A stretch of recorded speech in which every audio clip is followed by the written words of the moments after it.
Hello बच्चों, let's read the question. The question says match list first with list second. List first अगर हम देखें तो हमें यहाँ पे क्या गिवन है, कुछ टेक्निक्स गिवन है हमें. For example protoplast fusion, plant tissue culture, meristematic tissue, micro propagation. And list 2 के अंदर हमें क्या गिवन है, कुछ उनसे रिलेटेड वर्ड्स गिवन है और हमें एट लास्ट करना है क्या है, चूज करना है करेक्ट ऑप्शन का from the options given below. ठीक है, so now let's start the question. सबसे पहले हम क्वेश्चन को सॉल्व करने का की कॉन्सेप्ट देखेंगे. की कॉन्सेप्ट, सो क्वेश्चन को सॉल्व करने का की कॉन्सेप्ट क्या है हमारा, कि जो भी हमें यहाँ पे ऑप्शंस गिवन है लिस्ट फर्स्ट के अंदर, हमें उस रिलेटेड लिस्ट 2 के लिए करेक्ट मैच पेयर पता होना चाहिए. हमें पता होना चाहिए कि भाई सारे के सारे किस चीज से रिलेटेड है. तो फर्स्ट देखते हैं. फर्स्ट हम यहाँ पे क्या गिवन है, प्रोटोप्लास्ट फ्यूजन. तो प्रोटोप्लास्ट फ्यूजन के बारे में सबसे पहले हम समझते हैं प्रोटोप्लास्ट फ्यूजन. तो इसके लिए समझने से सबसे पहले हमको क्या इंपॉर्टेंट है कि भाई हमको पता होना चाहिए कि प्रोटोप्लास्ट फ्यूजन का मतलब होता क्या. तो प्रोटोप्लास्ट का मतलब क्या होता है, ऐसा सेल जिसके अंदर से हमने क्या कर दिया है, उसकी सेल वॉल को हमने माइनस कर दिया है. फिर आप बोल सकते हो ऐसा सेल जिसके अंदर से उसकी सेल वॉल को डिग्रेड कर दिया गया और अंदर का सिर्फ उसको साइटोप्लाज्म वाला पार्ट बचा है, ऐसे सेल को हम क्या कहते हैं, प्रोटोप्लास्ट बोलते हैं आप ऐसे सेल को. ठीक है, तो बेसिकली इसमें क्या करते हैं प्रोटोप्लास्ट फ्यूजन के अंदर, कि हमने एक प्रोटोप्लास्ट, एक प्लांट का हमारे, ठीक है, हमने एक प्रोटोप्लास्ट लिया प्लांट का, एक हमने दूसरे प्लांट का प्रोटोप्लास्ट लिया, हमने इन दोनों को करवा दिया ज्वाइन. इन दोनों को ज्वाइन किसकी वजह से करवाया जाता है, एक एंजाइम है जिसको हम बोलते हैं पेग. एक एंजाइम है, ठीक है, उसको पेग बोला जाता है. पेग एंजाइम जो है वो बेसिकली अगर हम इसकी फुल फॉर्म की बात करें कि इस एंजाइम की फुल फॉर्म क्या है, so this enzyme is known as, PEG को बोला जाता है पॉलीइथाइलिन ग्लाइकॉल. क्या बोलते हैं इसे, this is known as polyethylene glycol बोला जाता है इस एंजाइम को. और ये क्या करता है, इन दोनों ही जो हमारे प्लांट्स होंगे उसके प्रोटोप्लास्ट को ये फ्यूज करके एक नया प्लांट की यहाँ पे ग्रोथ जो है वो करवा देता है, एक नया प्लांट की फॉर्मेशन करवा देता है.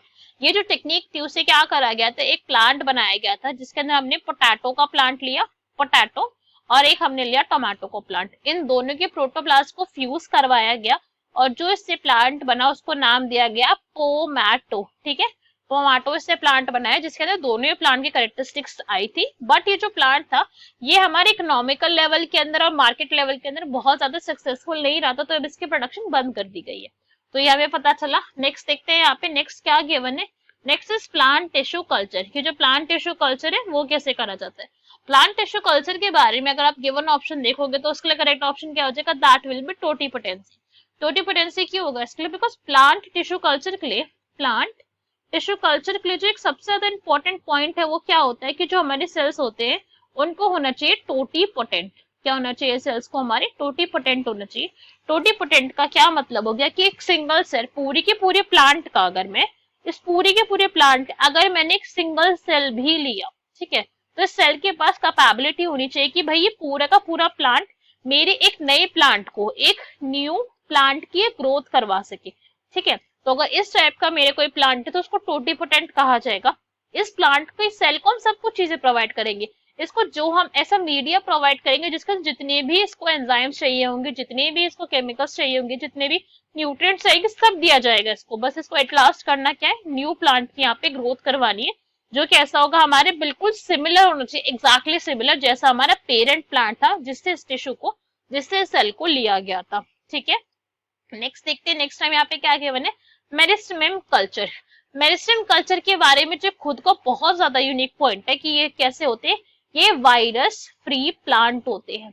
क्या इनका कैरेक्टरिस्टिक है, these are virus free plant. Virus free plant का हमारे क्या मतलब है, भाई हमें पता है कि ये क्या है, एक प्लांट है, और हमें ये भी पता है कि प्लांट के जो ऊपर वाले टिप होती है वहां पे हमारा एपिकल मेरिस्टेमेटिक टिश्यू प्रेजेंट होता है. मेरिस्टेमेटिक टिश्यू की क्या खास बात होती है कि भाई कॉन्टिन्यूअसली डिवाइडिंग होती है, राइट. इनका काम यही है कि इनको क्या करना है, इनको कॉन्टिन्यूअसली डिवाइजन शो करना है, इनको कंटिन्यू अपनी लाइफ के अंदर ये सिर्फ और सिर्फ डिवीजन ही शो करेंगे और इनका कुछ काम ही नहीं है. तो जब भी वायरस इनके ऊपर आके इन्फेक्ट करने की इनको कोशिश करेगा, बेचारा वो क्या करता है, बार बार वो सेल से बाहर चला जाएगा, बिकॉज ये सेल्स उसको टाइम ही नहीं दे रहे कि तू आ और आके हमें इन्फेक्ट कर. इन्होंने इसको इतना टाइम ही नहीं दिया कि सेल्स क्या करे, कॉन्टिन्यूअसली डिवाइड करे जा रहे, करे जा रहे, करे जा रहे. तो प्लांट हमेशा इनसे कैसा होगा, वायरस फ्री प्लांट होगा. कभी भी मेरिस्टेमेटिक कल्चर वाला प्लांट जो है वो वायरस से इन्फेक्टेड नहीं हो सकता है. ठीक है, लास्ट देखते हैं. लास्ट में यहाँ पे क्या गिवन है, माइक्रो प्रोपागेशन. माइक्रो प्रोपागेशन का क्या मतलब हो गया कि हमने ऐसे प्लांट्स बनाए हैं बेसिकली माइक्रो प्रोपगेशन को समझते हैं। माइक्रो प्रोपगेशन, माइक्रो प्रोपगेशन, अब वर्ड से हम यहाँ पे प्रोपगेशन लिखा हुआ है, तो प्रोपगेशन का मतलब कि कुछ तो हम यहाँ पे टेक्निक यूज करें जिसके अंदर हम न्यू चीज को प्रोपगेट करवा रहे हैं, उसको ग्रो करवा रहे हैं।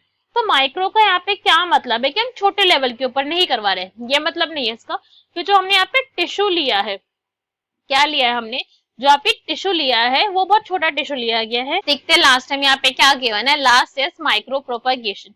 तो माइक्रो प्रोपगेशन की अगर हम बात करें तो ये क्या है भाई, ये भी एक टेक्निक है जिसके अंदर हम क्या कर रहे हैं, प्रोपगेशन करवा रहे हैं, एक न्यू प्लांट को यहाँ पे क्या करेंगे, प्रोपगेट करवाएंगे। तो बेसिकली इसके अंदर हम करते क्या है माइक्रो प्रोपगेशन के अंदर, कि हमने एक क्या करा, एक प्लांट लिया, ठीक है, प्लांट लिया, प्लांट के अंदर से हमने उसके टिश्यूज को आइसोलेट करा, उस टिश्यू से हमने फिर छोटे छोटे न्यू प्लांटलेट्स बना लिए। हमने पूरा का पूरा प्लांट को अभी क्या करा, हमने पूरे के पूरे बड़े प्लांट्स नहीं बनवाए, जब वो प्लांट छोटे छोटे रहे, प्लांटलेट्स के फॉर्म में रहे, इस स्टेज तक, प्लांटलेट्स की स्टेज तक हमने उनको लैब के अंदर ही ग्रो करवाया, ठीक है।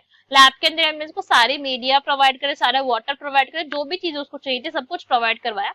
और जब ये प्लांट इतने बड़े हो गए कि भाई अब इनको हम फील्ड के अंदर, एक्चुअल फील्ड के अंदर अब इनको हम ट्रांसपोर्ट कर सकते, तब जाके हमने क्या करा, उनको फील्ड के अंदर ट्रांसफर कर दिया। ओके, तो ये जो टेक्निक थी ये किसके लिए यूज करी गई थी, ये यूज करी गई थी सोमा क्लोन्स के लिए। किसके लिए यूज करी गई थी, सोमा क्लोन्स हमारे प्लांट्स होते हैं जो माइक्रो प्रोपगेशन के थ्रू हमारे जनरेट करवाए जाते हैं, प्रोपोगेट करवाए जाते हैं। क्लोन्स क्यों कह रहे हैं हम इनको, बिकॉज जो हमारा पेरेंट वाला प्लांट था, ये हमारा पेरेंट प्लांट है, और इससे जो आई है प्रजेनी, ये जितने भी हमारे प्लांटलेट आए थे इनके अंदर कुछ भी डिफरेंस होगा ही नहीं, ये सारे के सारे कैसे होंगे, जेनेटिकली भी ये सारे के सारे सिमिलर है, जेनेटिकली इन सब में सिमिलैरिटी है, साथ साथ में इन सब के अंदर फिनोटाइप में भी सिमिलैरिटीज है, बिल्कुल एग्जैक्टली अपने पेरेंट जैसे ही ये दिखेंगे, तो कोई भी यहाँ पे डिफरेंस नहीं होता है। तो ऐसे इंडिविजुअल जो जेनेटिकली और फिनोटिपिकली सिमिलर है उन्हें क्लोन्स बोला जाता है, ठीक है। तो ये पॉइंट भी हम यहाँ पे समझ आ गया। तो अगर हम सारे के सारे हमारे ऑप्शन डी करे और मैच करे तो करेक्ट आंसर क्या हो जाएगा, that will be C. So C is our correct answer. Hope you understood it well, best of luck, thank you.